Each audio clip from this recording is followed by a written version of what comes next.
Lava Jato distorceu a justiça, ajudou extremistas e abalou a economia. 10 anos depois, reportagem, na verdade, do Sérgio Rodas. Vamos entender aqui direitinho, lá no Conjur. A auto-apelidada Operação Lava Jato, que está completando 10 anos, distorceu a justiça criminal, gerou a ascensão de políticos de extrema-direita e abalou a economia brasileira. Ainda assim, mesmo com todos os abusos, não será surpresa se as futuras investigações usarem de métodos lavajatistas. É o que avaliam os especialistas no tema, ouvidos pela revista eletrônica Consultor Jurídico. Bom dia, Pedro e companheiros. Xanda Fontes, dedo no like, compartilhar a live no Zap para fortalecer o canal também. É isso aí, meus queridos. Revista eletrônica Consultor Jurídico. Vamos acompanhar aqui a foto da Força Tarefa de Curitiba, que violou os preceitos legais para prender injustamente o presidente Lula. Em 17 de março de 2014, foi deflagrada a primeira fase da Lava Jato, com a prisão preventiva do doleiro Alberto Youssef. 3 dias depois, a mando do então juiz Sérgio Moro, foi preso o ex-diretor de abastecimento da Petrobras, Paulo Roberto Costa. Após meses encarcerado e com medo de que suas filhas também fossem para a prisão, Costa firmou em agosto daquele ano o primeiro acordo de colaboração premiada da Lava Jato. No mês seguinte foi a vez de Youssef, mesmo tendo voltado a cometer crimes após celebrar um termo de delação premiada no caso Banestado. A colaboração premiada para pessoas físicas havia sido criada menos de um ano antes com a Lei das Organizações Criminosas, a Lei 12.850. Foi um erro da Dilma isso aqui. Já a Lei Anticorrupção 12.846 estabeleceu o acordo de leniência destinado às empresas. A Lava Jato foi turbinada pelos acordos de leniência e de colaboração premiada. O caso, que começou com suspeitas de lavagem de dinheiro por meio de um posto de gasolina em Brasília, cresceu por conta das delações de Paulo Roberto Costa e Alberto Youssef. Eles foram os primeiros a mencionar irregularidades na Petrobras. A partir dali, diversos outros investigados resolveram colaborar com a justiça, seja pela possibilidade de receber uma punição mais branda, já que a regra era a condenação a altas penas, seja por medo de ficar preso preventivamente por tempo excessivo, prática corriqueira da cultura lavajatista, entre aspas. Ao mesmo tempo, diversas empreiteiras como Odebrecht, Andrade Gutierrez, Camargo Correia firmaram acordos de leniência para poder continuar em operação.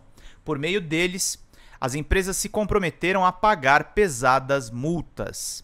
Porém, os acordos de colaboração premiada firmados pela Lava Jato têm cláusulas que violam os dispositivos da Constituição, incluindo direitos e garantias fundamentais do Código Penal, do Código de Processo Penal e da Lei de Execução Penal, a Lei 7.210.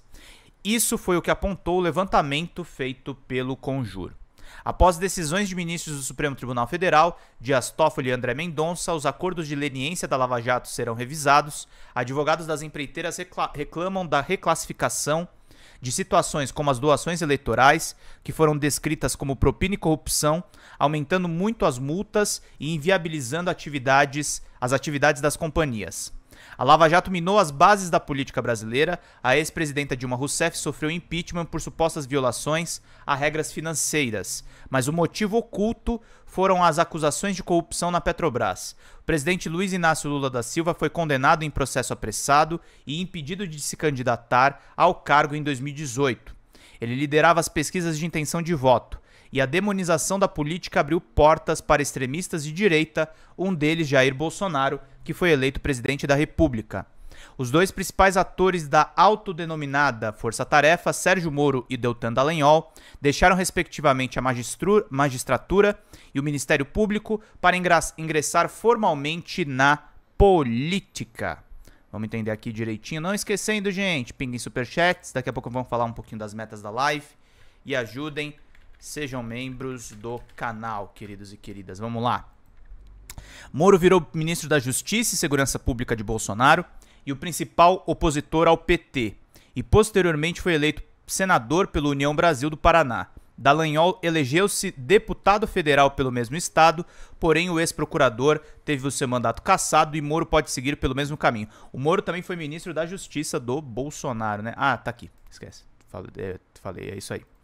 Legado da Lava Jato, entre aspas. 10 anos depois do seu início, A Lava Jato deixou um péssimo legado para o Brasil, afirma Lênin Streck, professor de Direito Constitucional da Universidade Vale do Rio dos Sinos e da Universidade Estácio de Sá. A Lava Jato foi uma espécie de mal fundamental do direito, o mal do qual tudo emerge, a holding do mal que desgastou o direito, e criou uma multidão de reacionários e fascistas, gente que, mesmo sendo do direito, odeia a Constituição. Fossem médicos, fariam passeatas contra antibióticos. O impacto mais evidente da Lava Jato foi desestabilizar o arranjo das forças político-partidárias do país, contribuindo para o impeachment de Dilma Rousseff e a ascensão de políticos de extrema-direita, de acordo com a juíza federal Fabiana Alves Rodrigues, autora do livro Lava Jato, Aprendizado Institucional e Ação Estratégica na Justiça. Um dos principais fatores da derrocada da Lava Jato, aponta ela, foi o comportamento de Moro e de Dallagnol depois de deixarem os cargos de juiz federal e procurador da República, respectivamente. Além da participação direta de Sérgio Moro no governo de Jair Bolsonaro, o que já despertava dúvidas sobre a sua imparcialidade na Lava Jato, ele e Dallagnol seguiram no debate público como combatentes da corrupção apenas quando envolvesse os governos do PT, com críticas quase obsessivas ao atual presidente. As redes sociais de ambos são silentes sobre os episódios de corrupção envolvendo o governo Bolsonaro. Como políticos, obviamente, ambos têm o direito de manifestar suas preferências, mas o comportamento presente repercute na avaliação do que podemos fazer da atuação pretérita de ambos na Lava Jato, gerando a percepção de que a atuação de ambos não se pautou pelo respeito às leis e às regras do jogo, analisa a juíza Fabiana, autora desse livro aqui, juíza federal. Além disso, a Lava Jato serve como exemplo de como a via criminal está longe de ser uma boa ferramenta para resolver problemas coletivos e prevenir conflitos sociais, declara a juíza, ressaltando os prejuízos causados à política institucional e ao poder judiciário. A investigação gerou impactos negativos nos campos jurídico, econômico e político, destaca Fábio de Sá e Silva, um excelente professor dos estudos internacionais e estudos brasileiros na Universidade de Oklahoma, nos Estados Unidos, e estudioso do próprio lavajatismo. Na área jurídica, a Lava Jato foi um laboratório de soluções heterodoxas e autoritárias, muitas delas, em um primeiro momento, chanceladas pelo Supremo Tribunal Federal. Na economia, a investigação afetou empresas de setores importantes como óleo e gás e construção civil, com cortes de emprego em toda a cadeia de produção.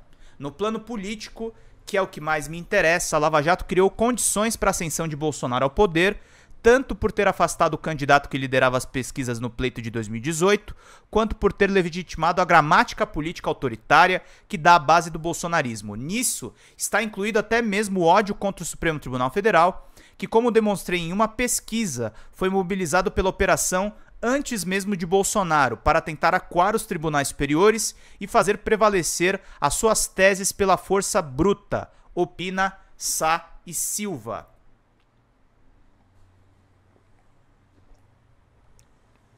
O maior legado da Lava Jato é o autoritarismo bolsonarista, com o esfacelamento momentâneo do partido que estava no poder, o PT, afirma o criminalista Alberto Zacarias Toron.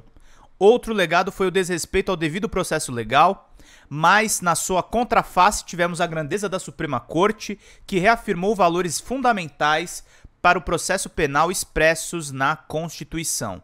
O retrato que ficará da Lava Jato é o de uma investigação que foi fabricada jurídica e midiaticamente para ser considerada como a grande salvação do país no combate à corrupção, que alçou juízes a heróis e desvirtuou regras de um processo penal democrático, ressalta a advogada Maíra Fernandes. Desde aquela época, a advocacia e a academia apontavam que a Lava Jato prendia temporária ou preventivamente sem necessidade, apenas para forçar colaborações, manipulava essas colaborações, obrigando os colaboradores a dizer o que ela queria ouvir, e forjava provas, diz Maíra.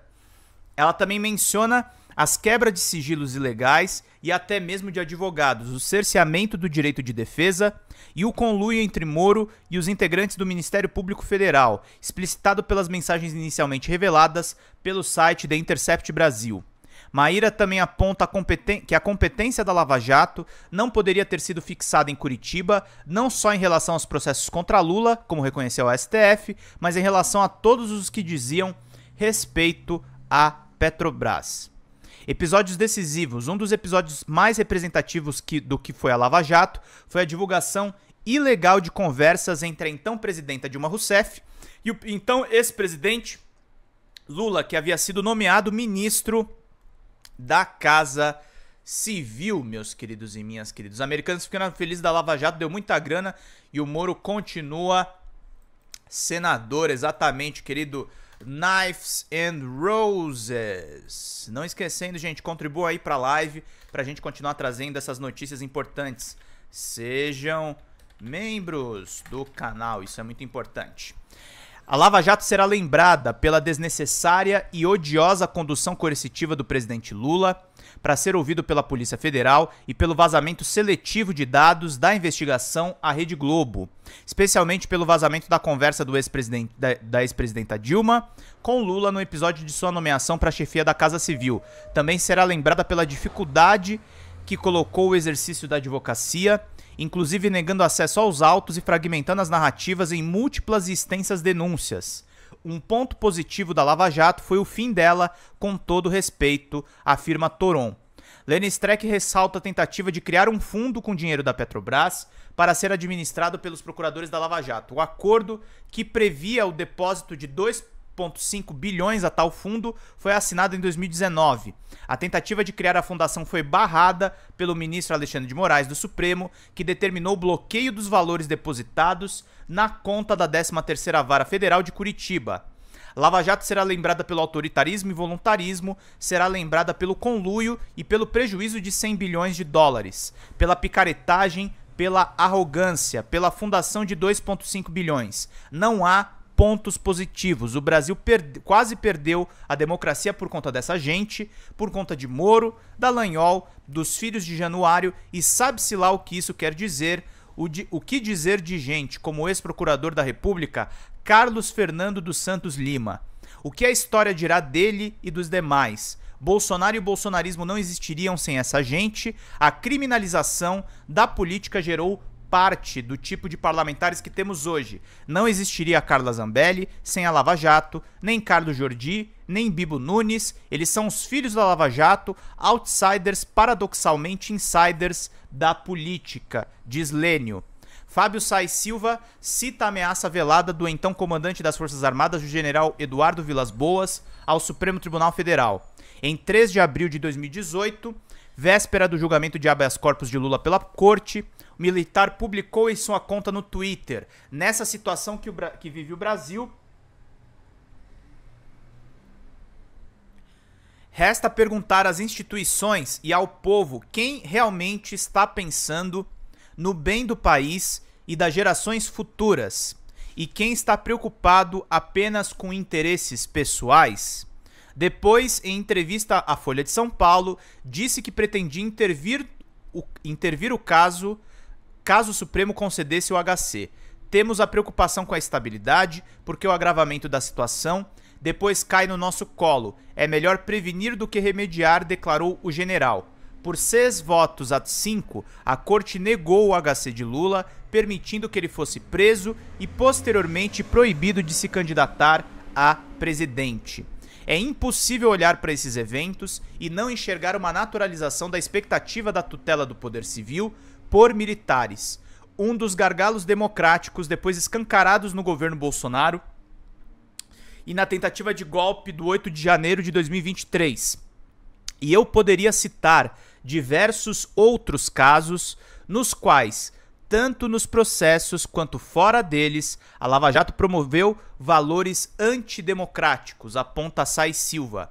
Maíra Fernandes destaca o afastamento e a prisão preventiva de Luiz Carlos Cancelier de Olivo, reitor da Universidade Federal de Santa Catarina. Ele foi solto um dia depois, mas continuou afastado do cargo e proibido de frequentar a universidade, e tirou a própria vida 19 dias depois. Posteriormente, foi comprovado que ele não desviou verbas da universidade. Aprendizado para o futuro. Apesar dos inúmeros abusos da Lava Jato, que vem gerando anulações de condenações, não é certeza de que houve aprendizado com os erros da investigação. Assim, não será surpresa se futuros grandes casos aplicarem os métodos lavajatistas.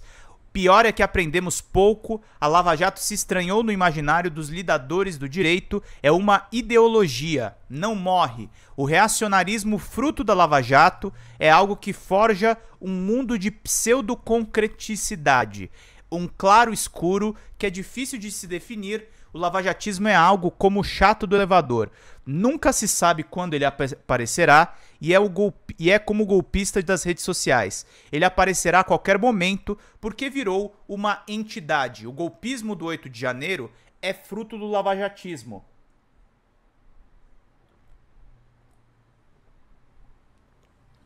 E o apoio ao golpismo é a polpa da fruta lavajatista. E tudo isso dá suco de Brasil. Estamos longe da paz, avalia Lene Streck. Para Alberto Toron, o aprendizado com a Lava Jato foi o da importância de respeitar direitos e garantias individuais, além de garantir o julgamento por um juiz imparcial. Espero que as novas operações não repitam os métodos da Lava Jato e, pelo que vejo, não estão. As decisões do Supremo Tribunal Federal de declarar a suspeição de Moro e a incompetência da 13ª Vara Federal de Curitiba para julgar Lula, além das anulações de diversas decisões da Lava Jato, representam uma correção de rumos, diz Maíra Fernandes, mas ela não consegue ser otimista a ponto de imaginar que não surgirão casos semelhantes aos da Lava Jato. Ainda há promotores de justiça, procuradores da República, juízes e desembargadores se inspirando no método lavajatista de realizar uma operação policial e conduzir uma ação penal. Com estardalhaço midiático, prisões indevidas, buscas e apreensões desnecessárias, quebras de sigilo ilegais, grampos a escritórios de advocacia. Opina Maíra. Futuras investigações usarão alguns dos métodos lavajatistas, mas certas estratégias específicas, como a gestão temporal dos processos para atingir resultados em colaborações premiadas, dificilmente serão repetidas. Analisa Fabiana Alves Rodrigues, isso porque várias delas só foram possíveis por conta da mobilização seletiva da estrutura estatal por trás da Lava Jato, o que incluiu a mudança nos critérios de distribuição dos processos para Sérgio Moro, e a alocação artificial de recursos humanos na operação da PF, do MPF e da Receita Federal. O aprendizado político, conforme a juíza, não é uma boa estratégia macro priorizar o controle da corrupção via sistema de justiça criminal.